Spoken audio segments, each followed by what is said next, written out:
If you could pick one single trait for an offensive lineman to be successful, which trait would that be? Probably have to say grit.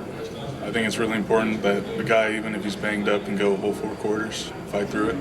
Thank you. Morgan State, obviously known for your wide zone scheme. What's the mentality to be able to try and reach block and try to cut guys off on the front and back side? You got to run. You got to run hard.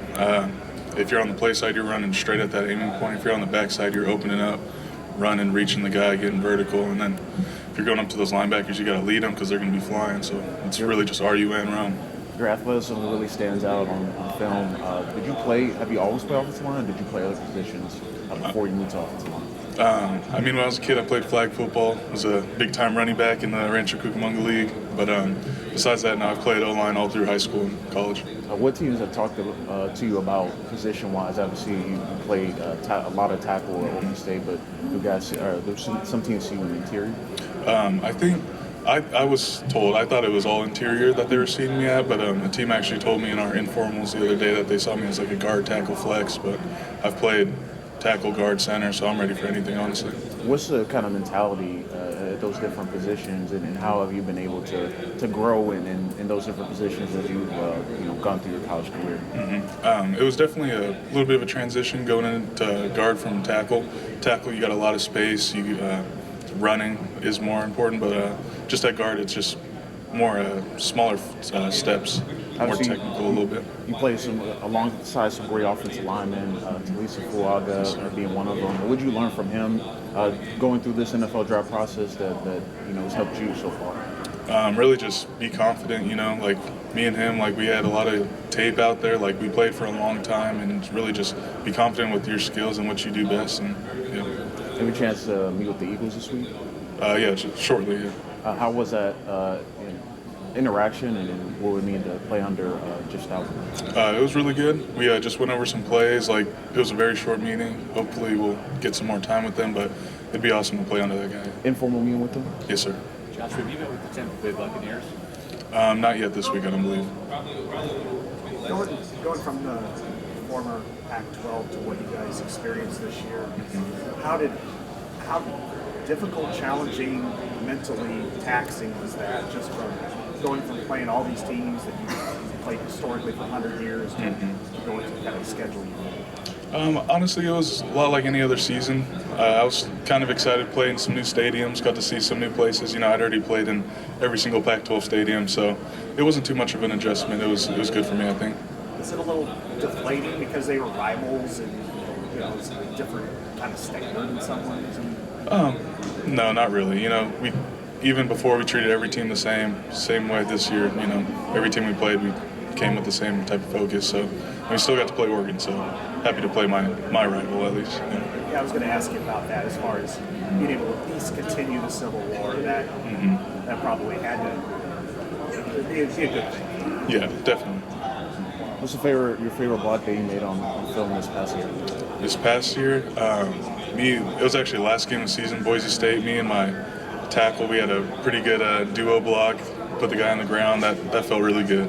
Is that mentality, is that one of your favorite things on the football field, being able to move guys against their will? Definitely, 100%. Best thing about football is winning. So that's individual blocks, that's games, but yeah. Who's got to go back to Oregon State that we're not talking about right now, but a year from now we'll all be talking about? I think definitely Bam Wells, our center. He's a great player. There's a lot of ballers on that team, but Bam Wells is, at least on the line, someone that I think will stand out next year. What stands out most about him? I think he's a grinder, yeah, and I think he's very good football player, good center. Who's the toughest guy you saw in a game this past year? I'd probably have to say Derek Harmon from Oregon. What stood out about him? I think he was just instinctual.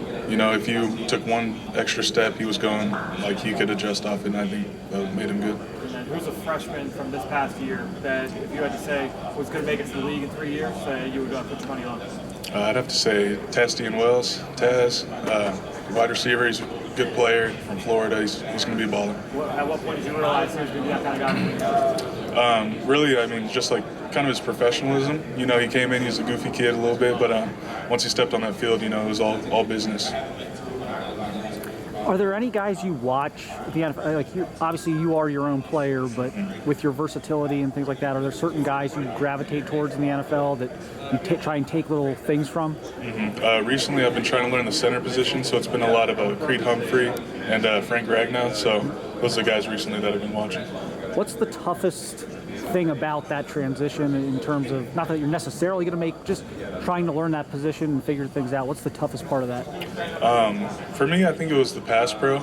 It's going from tackle to guard was a little bit different, but then center's kind of like its own beast. You're really just getting back. Like, it's very different from the other two positions. I think people maybe underestimate how difficult it might be to snap a football and then get your hands. Like, how difficult is it to make sure you're getting the snap correct and accurate, and then you've got to get your hands up and you've got to block, a 300-pound guy that can run. Yeah. At every position it's pretty tough, but I think it kind of suits my skills. I'm pretty quick off the ball and stuff, so I can get it back, and then I think it works well with me being able to get my feet over there on those big guys. What about, talking about learning how to play center, right? The fact that you got to snap, then you have to make sure that you're on whatever responsibility you got to be on, and also thinking about when you're coming up to the ball, like helping set protections and kind of all of that. Like, how much of an adjustment sort of is that? Like, just holding all of that in your mind at once, as opposed to not that you're not holding a lot of stuff in your mind in any of the other games, but then you also have the added responsibility of the football and making sure it gets to the field. It was not as big of an adjustment as I thought it'd be. At Oregon State, it was kind of expected that everyone on the line kind of knew who our point was and like what we were all doing on a play.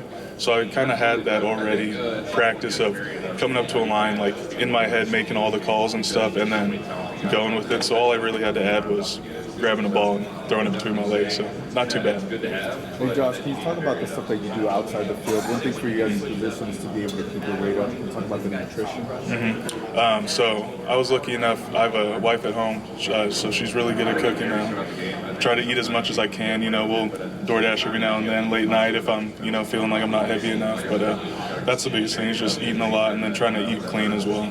One thing in our Latino community, rice and beans is really important. I'm curious, is that incorporated in your nutrition? Yeah, definitely. I love, not beans as much, but I love having like rice and eggs for breakfast, lots of rice, but rice and beans, unbeatable. Who are some players that are currently in the NFL that you look up to and you're like, okay, I want to mirror my game similar to that guy? I'm really looking to like kind of be the guy that people mirror, definitely. But recently I've been watching a lot of like Frank Ragnow and Creed Humphrey, trying to learn that center position, really round out my game. What's your favorite thing that your wife makes? Probably the salsa verde. She's learning a little Tom Kha recipe right now from her mom too, which is good. So that'll be fun. Is she Hispanic? No, she's just Caucasian. she's just good at she's just good at, she just makes a good salsa verde. Yeah, definitely. Okay.